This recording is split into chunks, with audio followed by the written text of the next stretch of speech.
But what we're going to do is we're going to do a workshop in how to put a 3-piece IOL. In this case, we're going to show you the characteristics of a 3-piece IOL. We have the optic, an acrylic optic, and we have a PMMA optics. They're blue. Okay, so in this case, what we have is a posterior capsular break. So we're going to put this lens in the sulcus. The two optics are going to be in the sulcus. It's very important that if you're going to put an IOL in the sulcus, is a PMMA, because if not, the optic will be too wet, and then you can have a iris pigment dispersion syndrome. That's one of the ways how to put it, and the other way is to have a cartridge that it's a B, as you can see here. Okay, it's a B cartridge that is going to be in the incision. And in this case, I don't know if you guys are familiar too, but we're going to use a Monarch 4 injector. It's the latest one for Alcon, and it's extremely good.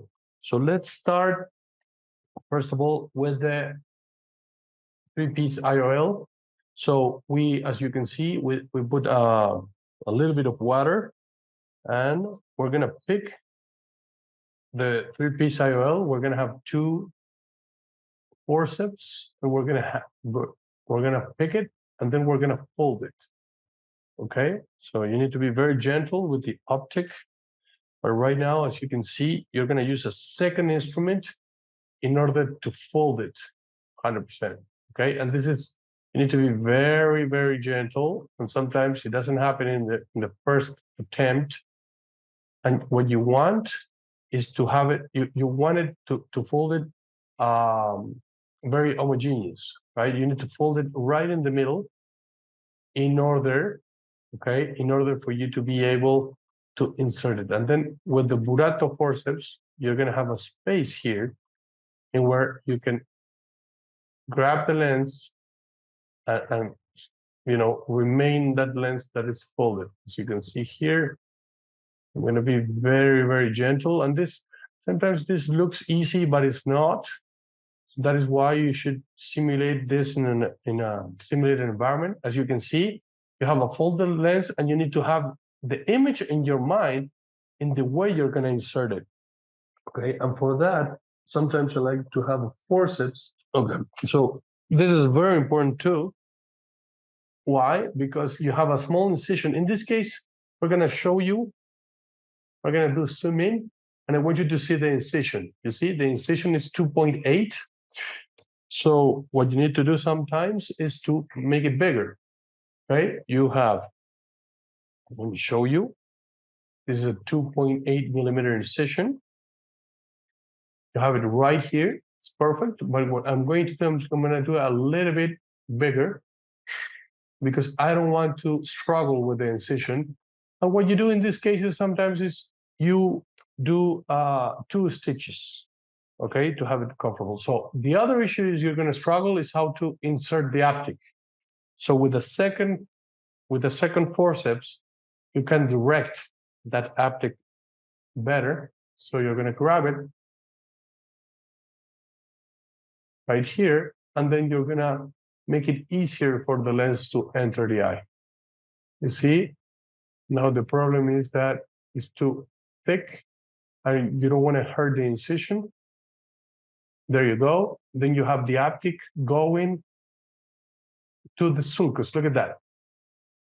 You want it, you know, in that place under the iris, and then you're gonna slowly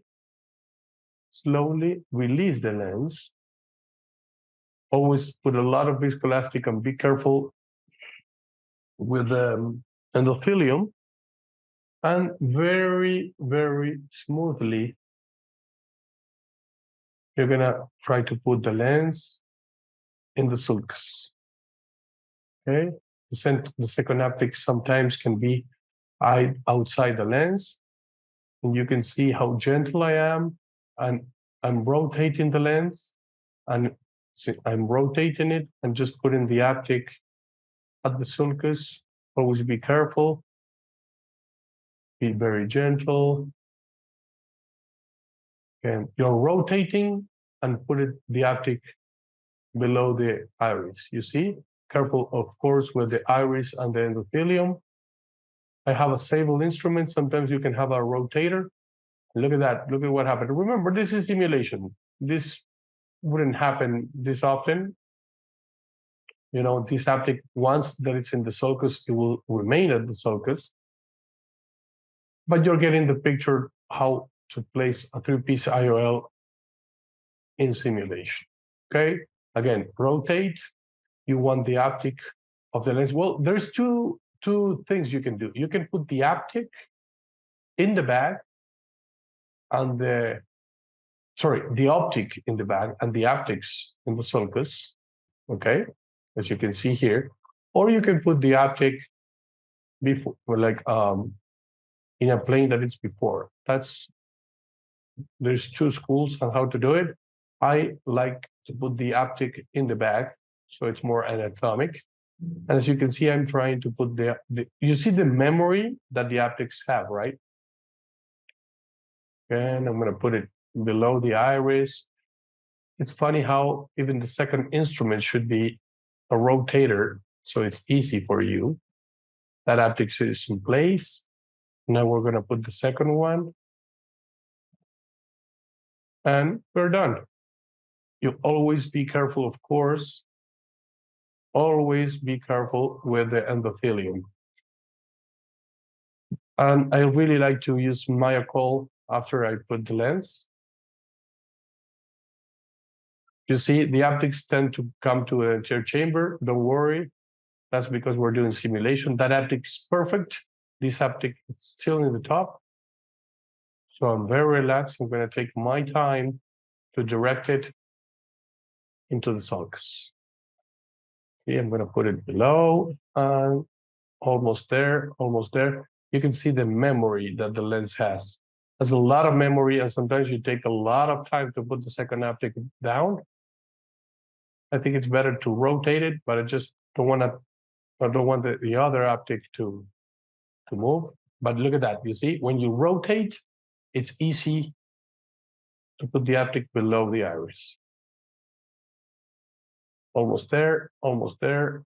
Do a lot of movements, and we're done. Okay? You know, it took me time, but I was relaxed. I was in control. There you go. You see? And we're done.